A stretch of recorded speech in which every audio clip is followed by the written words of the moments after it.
예, 호사카 유지 교수님 나오셨습니다. 어서 오십시오. 예, 안녕하십니까. 오랜만에 뵙습니다. 예, 오랜만에. 잘 계셨죠? 아, 예, 잘 있었습니다. 예, 예, 여기 아주 괜찮은데 입사하셔서 예. 예, 또 불러주셔가지고 고맙습니다. 이제 새로운 스튜디오에서 자주 뵙도록 하겠습니다. 예. 예. 먼저 궁금한 게 오늘 이제 기시다 총리가 오늘 오죠? 예. 왔습니까? 제가 좀 저녁 때라고 저녁에. 제가 알고 있습니다. 근데 원래는 뭐 당일치기로 하려다가 1박 2일로 한다라고 하는데 네, 네. 뭐 저녁에 술 한잔 하고 싶어서 그런 아마 걸까요? 그런 것 같습니다. 정말 궁금한 게요. 이제 퇴임이 한 달도 안 남았잖아요. 네네. 왜 옵니까? 원래는 뭐 윤석열 대통령이 그 유엔 총회에 오는 것으로 알고 있었던 합니다. 예. 일본에서 거기서 9월 말쯤에 바이든하고도 만나고 그런 계획이었는데 유엔 총회에 윤석열 대통령이 안 나간다고 했기 때문에 그러면 이쪽으로 오겠다. 이런 식으로 됐는데 그러면 왜 오냐라는 예. 이야기가 예. 되는데 사실 기시다는 그 다음 자민당 촌재 또 촌리가 되지 않습니까?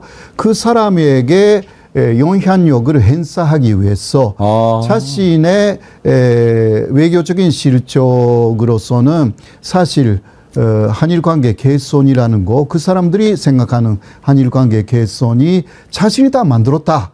그것을 그 다음 촌리도 개선해야 되고 또 계속 다음 촌리에게도 한일 관계만큼은 내가 다 영향력을 앞으로도 행사할 것이다. 이러기 위해서 오는 것입니다. 그러니까 인기가 겁나게 없어서 지금 물러나지 않습니까? 네네. 근데 그나마 나는 이거라도 해놨어라고 하는 것도 네. 남기고 예. 후임자한테 내가 이렇게 잘해서 넘겨주는 거야. 이걸 예. 보여주기 위해서 그랬다. 맞습니다. 네. 그거 자체는 그럴듯한데 그래도 오면 뭔가가 그러면 이제 지금 교수님 말씀대로 되려면 뭘 갖고 가야 되잖아요. 예, 뭘 그렇죠. 줄까요, 우리가? 뭐 주고받고 하는 것이 아무래도 있겠죠. 네, 일본 쪽에서는 아무래도 최소한의 내용은 그렇게 그 다음 촌리가 되는 사람들에게 영향력을 행사한다. 이게 그 하나의 뭐라 그럴까 가져갈 수 있는 내용이죠. 예. 네, 여기 와서 또 내년 한일 수교 60주년이기 때문에 그 내년을 위해서 한일 관계를 한 단계 좀 차원을 끌어올리고 싶다. 이게 기시다의 말이거든요. 예. 그러면 그러한 이야기가 오갈 거 아닙니까? 자, 한 차원 한일 관계라는 것을 끌어올리고 싶다. 뭘 할 거냐? 예. 라는 거죠. 네, 우리가 생각할 때는 한일 군사동맹을 사실상 만드는 일 이외에는 이제 없습니다. 그렇죠. 예. 네, 그렇게 하기 위해서는 독도 문제를 일단 해결해야 합니다. 어떻게 해요? 예. 그러니까 영토 문제라는 게 있으면 군사동맹 안 되기 때문에 이게 해결해야 되는데 일본 마음대로 해결하려고 하는 거죠. 사실. 그러한 이야기를 하기 위해서 아마도 오는 것이 본질이고 그것을 보장하는 것이 한일 간의 셴겐 조약, 바로 요건 없이 두 나라를 서로 왔다 갔다 하자라는 것으로 보장하면서 이게 좋은 거다. 그래서 그 한국 정부도 그런 좋은 선물을 오히려 받는다. 일본한테. 그래서 사실 기시다가 이쪽에 온다고 일본 쪽에서 오고 싶다. 이야기가 왔거든요. 예. 근데 그 다음에 한국 정부가 결정하기까지 시간이 굉장히 걸렸습니다. 네. 독도를 지금 일본이 생각하기에 어떻게, 그러니까 뭐 자기들 생각대로 하라면 아예 갖고 가고 싶겠지만 그거는 절대 안 될 거고. 네네. 지금 현재 기시다 선에서 할 수 있는 최상의 방법은 뭘까요? 공동으로 하자? 예, 그래서 공동 관리라는 이야기가 이미 나와 있고, 물론 일본 정부에서 하는 이야기는 아니지만 그러한 소문이 돌고 있지 않습니까? 그리고 또 하나는 독도를 분쟁 지역으로 해서 국제사법재판소에 넘기는 방안이죠. 이것은 현재까지 일본 정부가 쭉 말해왔던 내용입니다. 예. 거기에는 한국 정부가 응하지 않으면 성립되지 않습니다. 그래서 한국 정부 쪽에서는 뭔가 그럴듯한 움직임이 있었던 거 아닐까. 바로 급반부의 그 전신 전력 교제의 독도가 분쟁 지역으로 사상 처음으로 한국 쪽에서 기재를 했지 않습니까? 이거는 지난해의 이야기가 되는데요. 물론 그러한 교제는 회수가 되었지만 그래도 이상한 이야기입니다. 독도를 왜 한국 쪽에서 분쟁 지역이라고 인정하느냐라는 부분이죠. 그것도 독도를 지켜야 하는 급반부에서 그러한 교제가 나온다라는 것 자체가 이거는 있을 수가 없는 내용입니다. 그런 식으로 해서 뭔가 일본 쪽의 주장에 맞춰주는 요새도 독도 치우기 문제라든가 좀 있지 않습니까? 이러한 부분들이 뭐 독도 치우기가 아니다, 리모델링을 하려고 했다라고 하는데 그거 조사를 했더니 리모델링을 하는 어떤 계획도 없었다. 그러니까 말이에요. 라는 데가 많습니다. 그 우리나라에서 이렇게 독도 지우기 여러 가지 움직임이 나오고 있는데 이제 교수님께서는 거의 매일같이 일본 언론 체크하실 거 아닙니까? 네네. 일본 언론에서도 그걸 좀 다룬 데가 있던가요? 거의 없습니다. 물론 가끔 있기는 하지만 그러나 조금 그 비판적으로 한국 쪽의 움직임을 그러니까 한국의 야단 쪽에서 그것을 문제 삼고 있다. 그런 식으로밖에 나오지는 않고요. 심층적으로 하는 보도는 앞으로 나오겠습니다만은 아직은 그 일본에서는 여기에 대해서 깊이 그 관심을 안 갖고 있어요. 왜냐하면 또 기시다가 이쪽에 오는 것도 별로 관심이 없습니다. 일본 내에서는 자민당 천재 선거 누가 되느냐가 관심이겠죠. 떠나는 기시다가 뭐를 하든지 별로 관심도 없고. 내일 이제 회담 1박 2일 일정이 끝나고 뭔가를 내놓을 게 궁금한데 교수님 보시기에는 어떤 정도가 나올 것 같습니까? 그래서 대통령실은 뭔가 얻어야 되기 때문에 그러기 위해서 10일 이상 이게 결정 안 했거든요. 계속 보류를 했습니다. 아직 결정된 게 아무것도 없다. 그만큼 일본에서는 줄을 게 없다라는 이야기입니다. 근데 일단 표면적으로는 아까 이야기한宣言 조약이죠. 그래서 요새 10일간 안에서 갑자기 나온 이야기가 입국하기 이전에 일본에 갈 경우는 한국에서 입국 심사를 다 한다라든가 이 이야기는 요새 갑자기 크게 나오기 시작했습니다. 이것이 하나 한국 쪽에서 한일 관계 개선 일본에 아주 쉽게 갈 수 있게 됐다. 그렇다면 경제 교류라든가 이런 것도 활성화되고 또 윈윈이 되는 거 아니냐. 이게 하나의 선물로 일단 한국 국민들에게 말할 수 있는 굉장히 좋은 내용이다. 라고 할 수가 있습니다. 그러한 세부적인 내용을 위논하기 위해서 혹은 일본하고 조율하기 위해서 시간이 좀 걸렸다라고 저는 보고 있거든요. 또 다른 것도 있을 수는 있습니다. 그러나 그런 것은 표면에 나타나지 않는 것들이 굉장히 많을 것이다 라고 저는 생각하는 것입니다. 한 가지만 더 짚어보고 또 다른 내용으로 넘어가죠. 우키시마호 있지 않습니까? 그러니까 해방 이후에 일본에 살던 우리 조선인들을 태우고 돌아오던 배가 일본 해역에서 이제 폭발하면서 침몰했는데 그때 당시에 뭐 한 8,000명이 타고 있었다 이런 얘기도 있었고 그랬는데 누가 탔는지를 당최 일본에서 알려주지를 않았잖아요. 명부가 없다고. 그래 놓고는 이제 와서 뭐 내놓았는데 이것도 기시다 방한과 관련돼서 일본 측이 어떤 선심 쓰듯이 내놓은 거다라고 봐야 됩니까? 그럴 가능성도 좀 있습니다. 그렇게 하면 그게 하나의 선물이 되지 않습니까? 한국 쪽에. 그러나 그렇다고 해도 7종류가 있는 것 중에 먼저 하나만 한국에 내놓고 나머지는 다 그 내용을 좀 열람해서 문제가 없다면 건네준다고 하기 때문에 현재까지 입장하고 크게 그 달라진 것이 사실 없습니다. 아니 명부를 내놓으려면 확실하게 내놓든지 뭐 어떻게 된 사건이라고 밝히든지. 그러니까 지금 그때 당시에 그 배에 타고 있다가 생존한 분 자녀들의 얘기를 들어보면 일부러 터뜨렸다, 폭파시켰다라는 얘기가 많이 나오잖아요. 그렇죠. 그래서 그러한 부분들이 포착되면 그 안 되는 것이기 때문에 일본에서 다시 한번 그러한 기록이 있는지를 살펴보고 문제 없다고 하면 또 나머지도 넘겨줄 것이고 문제가 있다고 하면 오히려 그런 부분은 그 새까맣게 그 색칠을 해가지고 보내올 것으로 일단 예상됩니다. 네.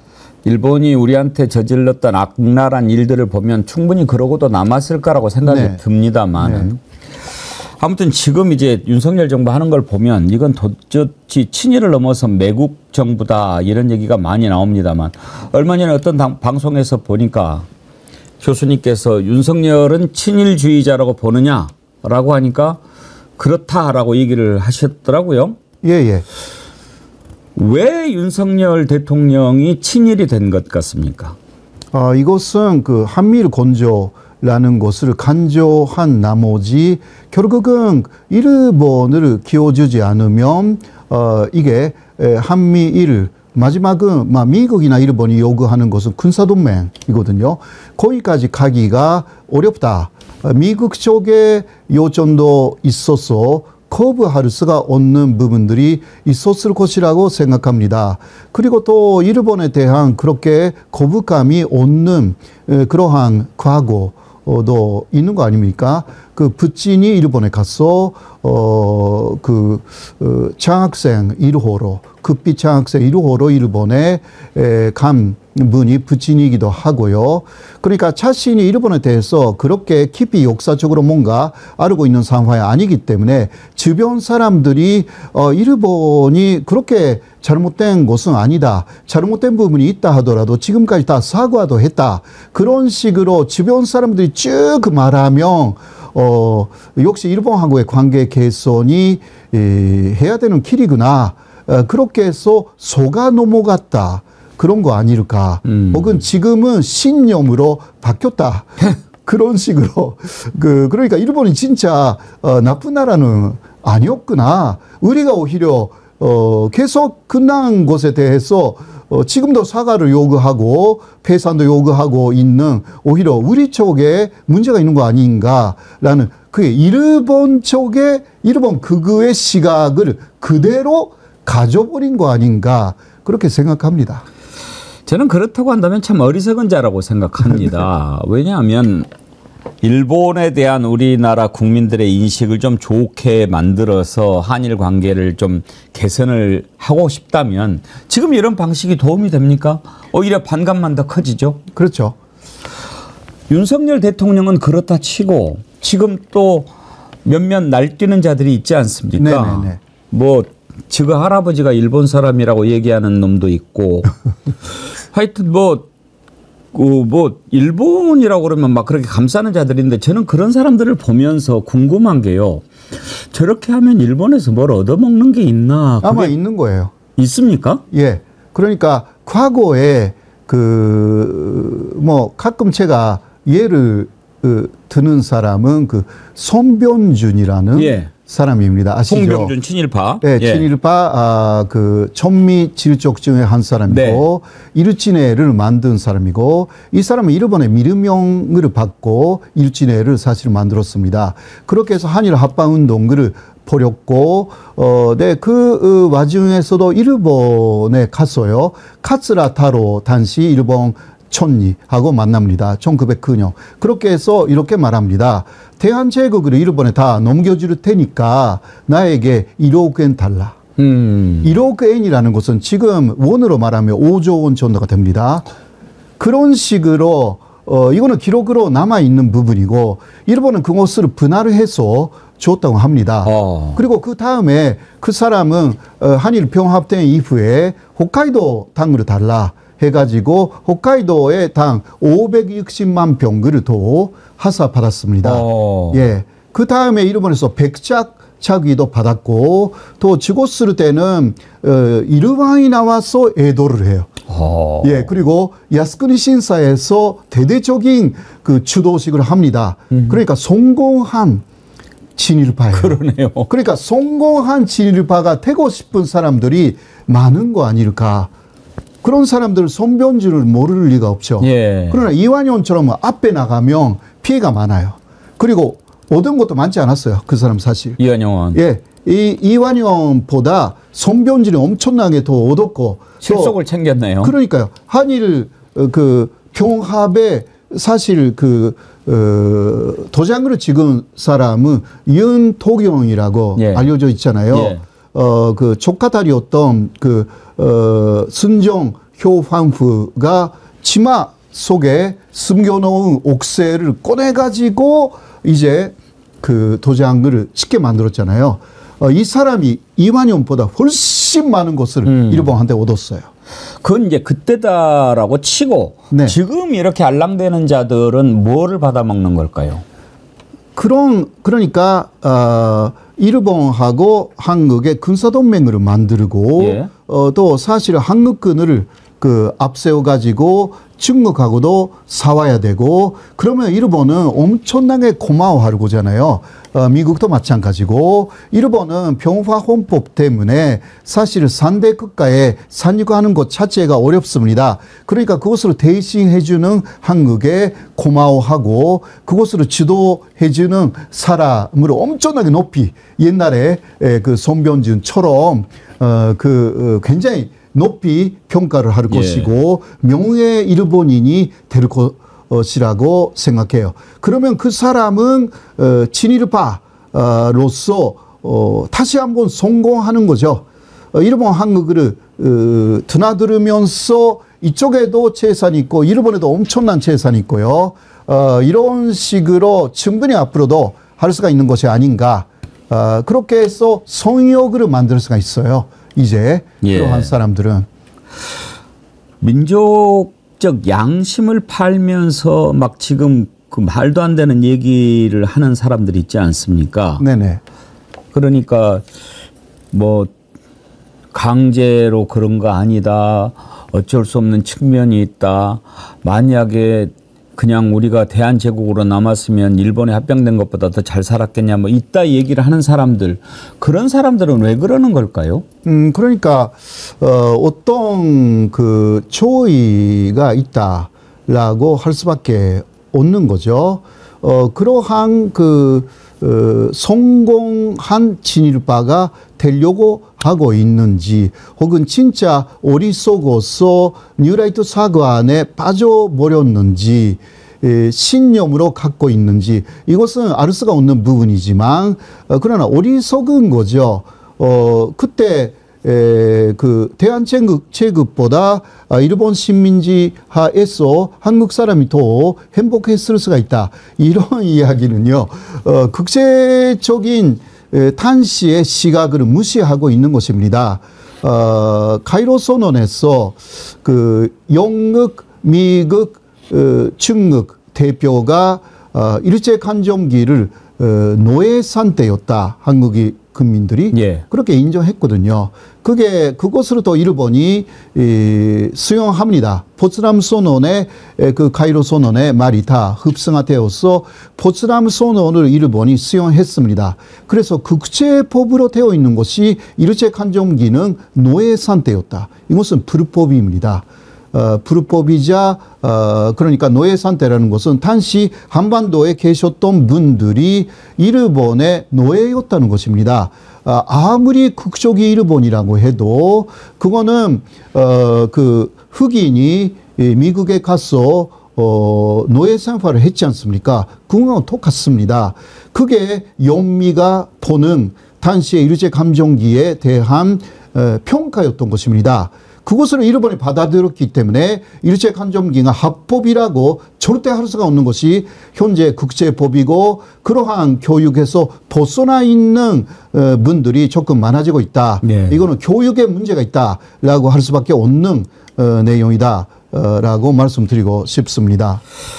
그런 자들이 왜 그러는가 참 이해가 안 가는데 지금 지난번에 이종찬 광복회장이 밀정 얘기를 하지 않았습니까? 네네. 교수님께서도 그런 밀정 같은 자들이 지금 윤석열 정부 안에 있다고 보십니까? 예, 저는 그 상당히 그하고 가까운 사람이 있을 것이다. 예, 그렇게 생각하고 있고 아까 이야기한 손변준 같은 사람이 있을 가능성이 충분히 있다. 저는 그렇게 보고 있습니다. 그렇게 보이는 놈들이 몇몇 눈에 띕니까? 밝힐 수는 없지만 예를 들어서 교수님한테 사적으로 이렇게 제가 만나서 어떤 놈들이 지금 밀정일 것 같습니까 하면은 이렇게 좀 찍을 만한 사람이 보입니까? 뭐 2명 정도는 제가 생각하고 있고요. 2명. 그러나 그런 사람들은 조금 앞에 나와 있는 사람들이고 또 뒤에 숨어 있는 사람들이 또 그것이 더 커요. 저는 그렇게 생각합니다. 그런 사람들은 일본 극우하고 이쪽에 그러한 뭐 뉴라이트계라든가 이런 그 신친일파 이런 사람들을 연결을 시켜주는 중간 역할 이게 좀 크다라고 저는 보고 있고. 교수님은 누군지 아시겠네요. 예, 어느 정도는 알고 있지만 말할 단계는 아닙니다. 네. 그러니까 지금 드러나 있는 사람들 말고. 은밀하게 뒤에서 이렇게 연결시켜주고 하는 그런 자들이 있다. 네. 언젠가는 드러날까요? 드러날 가능성은 충분히 있습니다. 예. 네. 네. 그리고 자꾸 나오는 이야기가 역시 돈의 이야기죠. 자금. 네. 자금이 어디서 오는가. 라는 부분이라든가 이게 핵심이거든요. 그렇죠. 돈이 있기 때문에 믿을 수가 없는 것도 믿는 사람들이 더 있어요. 예, 그렇지 않습니까? 돈 때문에 양심을 파는 거 아닙니까, 지금? 어마어마한 이익이 있다, 나에게. 그러니까 그 돈에 사실 속아주는 거죠. 그럼 그 돈은 어디에서 나오는가? 사실 일본의 여러 가지 재단은 그러한 돈을 한국이나 미국에 주기 위해서 암약하고 있는 거 다 많은 사람들이 알고 있는데 그러한 재단은 숨어 있습니다. 요새는 표면에 안 나타나요. 어마어마한 자금이 있는데 2000년대 정도까지는 한국에서도 이름이 많이 나왔어요. 여러 곳에. 근데 요새는 완전히 숨겨요. 그런데 그 사람들이 활동을 그만뒀을까요? 절대 아닙니다. 계속 하고 있습니다. 계속. 그렇기 때문에 이러한 자금이 어떻게 흘러오는지 거기까지 알기가 그렇게 쉬운 이야기 아닌 거죠. 영화 같은 얘기네요. 영화 같은 이야기가 사실 실제 이야기로 움직이고 있고 한류 여러 가지 뭐라고 할까 드라마들 있잖아요. 그런데 그게 실제 있었던 이야기를 그대로 모델을 해가지고 다 만들지 않습니까? 그러니까 실제 이야기가 이야기하고 가까운 곳들이 많이 움직이고 있습니다. 사실 제가 일본에서 한국 영화를 봤을 때 가끔 아주 큰 트럭이 나와가지고 수용자를 밀어버리는 거예요. 그런 거 일본에서는 생각지도 못하는 내용이에요. 그런데 여기 와서 알게 된 것은 사실 김대중 대통령을 그렇게 했지 않습니까? 그랬죠. 그러니까 이것은 실제 상황이 사실상 드라마 속에서 나타나는 것인데 일본에서는 안 나와요, 절대. 일본에 그러한 사례가 없으니까. 일본은 다른 것으로 하죠. 그러니까 수법이 다른 거죠. 수법이 다른 것뿐이지. 그래도 그러한 것이 있으니까 한국에서는 드라마에도 나오고 그런 실제 있는 내용이다. 그래서 지금 제가 이야기한 내용들도 실제 있는 내용이지만 뭐 영화처럼 드라마처럼 느낀다라는 것은 어쩔 수 없다. 은밀하게 숨어서 그런 짓을 하는 자들이 누굴까? 미국 같은 경우에는 이제 주로 군수업자들이 그런 자금을 많이 대고 그런 일을 꾸미지 않습니까? 일본에서는 그런 일을 주로 어떤 자들이 합니까? 일본에서는 뭐 역시 정보기관이죠. 정보. 예. 그러니까 내각 조사실이라든가 일본은 정보기관이 여러 개가 있습니다. 공안도 그렇고요. 기타 자위대 안에도 정보기관이 있습니다. 네, 일본의 특징은 그러나 그러한 정보기관들이 서로가 서로를 감시합니다. 그렇기 때문에 너무 나서지 않도록 하는 거죠. 예, 왜냐하면 서로가 서로를 감시하면서, 왜냐하면 정보기관이라는 것은 이것이 권력을 하나만 있으면 권력을 엄청나게 가져버리기 때문에 그러한 미국 안에서도 CIA뿐만이 아니라 뭐 FBI라든가 기타 많지 않습니까? 네, 그러나 이렇다한 그런 것을 일본에서 하고 있는 것은 정보기관이라고 할 수가 있습니다. 그렇군요. 알겠습니다. 한두 가지만 좀 더 여쭤보겠습니다. 이제 교수님은 귀화하셔서 한국인이시잖아요. 네네. 그래도 이제 일본을 잘 아시고 그러시는데 후쿠시마 오염수 방류한 지가 1년 됐거든요. 네. 일본 국민들은 지금 1년 됐는데 큰 문제 없네 이거 이렇게 생각합니까? 어떻습니까? 좀 궁금한데요. 일단 일본 내에서 먼저 보도를 안 하기 때문에 문제가 있는 부분 보도를 안 하죠.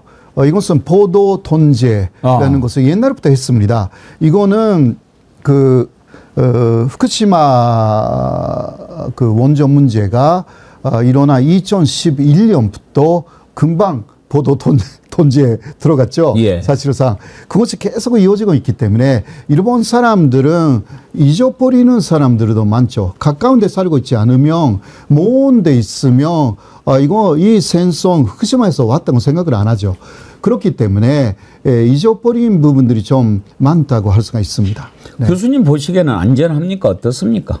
그래서 문제는 도쿄전력이 지금 오염수를 반유하고 있는데 앞바다에 여러 지점을 선정하여서 측정을 하고 오염수의 있죠. 농도를 측정하고 있잖아요.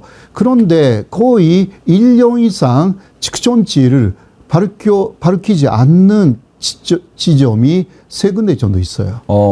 이런 것은 한국에서 계속 보도를 해야 돼요. 그렇죠. 예. 그러니까. 그러면 지금 도쿄전력이 내놓은 수치는 4군데 포인트 중에서 한 군데만 발표하고 있습니까? 예. 그러니까 거기. 그러니까 측정은 4군데서 하는데. 예. 자료는 2개만, 하나만? 예, 2군데가 2군데 발표하고 발표를 안 2군데는 하는 숨기고. 예, 기간이 굉장히 오래됐다. 1년 정도가 됐다. 그런 보도가 있기는 합니다. 그럼 한국 쪽에서 보도를 했죠. 그러면은 과연 안전한지 아닌지 모를 수 없는 거 아닙니까? 우리가 지금 생각하기에는 불리하니까 발표를 안 하는 것 같고. 예. 사실 농도뿐만이 아니라 거기 해저에 어느 정도 그러한 반사성 물질이 축적됐는지도 굉장히 문제입니다. 왜냐하면 거기에는 오페류라든가 다 있기 때문에. 그리고 또 물고기들은 이것은 한계가 없습니다. 영역에 한계가 없기 때문에 물고기들이 그것을 먹고 또 어떻게 움직이는지 이러한 부분에 대한 조사는 안 하고 있어요. 일본이. 그러니까 조그만 물고기가 반사성 물질을 먹고 그 다음에 모기 사슬 있잖아요. 예. 좀 큰 것이 먹고 이게 더 돌아다니는 것입니다. 그렇죠. 이러한 부분에 연구는 없어요. 그러니까 물고기 속에 있는 반사성 물질, 이것은 예를 들면 한국에서 수입했을 때 샘플로 그냥 조금 조사하는 것 뿐입니다. 샘플에서 제외된 것들이 이게 어떻게 되는지 이러한 걱정은 지고 있는 거죠. 그러니까 일본에서는 가끔 샘플에 걸려가지고 이게 세슘이 뭐 100배가 나왔다라든가 그런 보도가 가끔 있기는 합니다. 이러한 부분. 그리고 후쿠시마 앞바다는 그렇다 치고 후쿠시마 안에 있는 칸이라든가 있지 않습니까?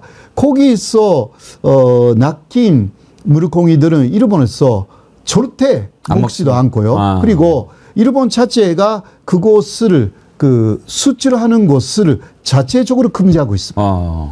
예, 그만큼 아직 위험한 거죠. 그렇죠. 예, 그런데 앞바다가 문제가 없다. 이것도 문제가 있는 것이고요. 그거를 누가 믿겠습니까? 예. 동그라미님께서요. 대한민국 대통령이나 김태효, 김문수 등 인사들이 해야 할 말을 일본인에게 듣는다니 부끄럽고 부끄럽습니다. 동그라미님, 호사카 유지지 교수님은 일본인이 아닙니다. 한국분이고요. 수지님이 정확히 하시네요. 자신이 일본 이름으로 말하고 활동해야 더욱 파급 효과가 클 거라며 일부러 이름도 안 바꾸시는 분. 교수님, 올바른 역사인식 함양에 늘 기여해 주셔서 감사드립니다 하셨는데, 동그라미님 아셨죠? 동그라미님 글 계속 읽어드릴게요. 역사는 진실이고 역사는 또한 살아서 응징하는 거대한 힘을 가져서 반드시 국민 정서를 거스르고 나라를 팔아먹는 자들 그 대가를 치르게 할 것입니다. 그 역사의 힘을 믿습니다. 예, 동그라미님, 저도 그걸 믿습니다. 오늘 호사카 유지 교수님 모시고 기시다가 왜 오는지, 도대체 이 정부는 무엇 때문에 이렇게 친일로 흐르는지 이것저것 따져봤는데요. 끝으로 한 가지만 여쭤보겠습니다. 다음 주 일본 총리가 누가 될지 참 궁금한데요. 예. 교수님 보시기에는 누가 제일 유력합니까? 예, 현재로는 고이즈미 신지로가 가장 총리에 가깝다. 젊더라고요. 예, 41세 만이고요. 그 고이즈미 총리 아들이죠? 예, 아들입니다. 그러나 현재까지 어떤 실적도 없고 하는 말 자체가 상당히 문제가 있는 말을 많이 남발을 해왔습니다. 그렇기 때문에 지금 그 새 신을 해야 되는 자민당으로서는 그렇게 젊은 사람을 내세우는 게 아주 좋아요. 예. 그러나 몇 년간 총리를 하다 보면 이 사람은 실력이 전혀 없구나라는 것으로 한일 관계는 더 나빠질 우려가 있고, 또 고이즈미 전 총리가 계속 야스쿠니 신사를 참배했습니다. 그러니까 지금까지 고이즈미 신지로도 어김없이 야스쿠니 신사는 직접 참배해왔어요.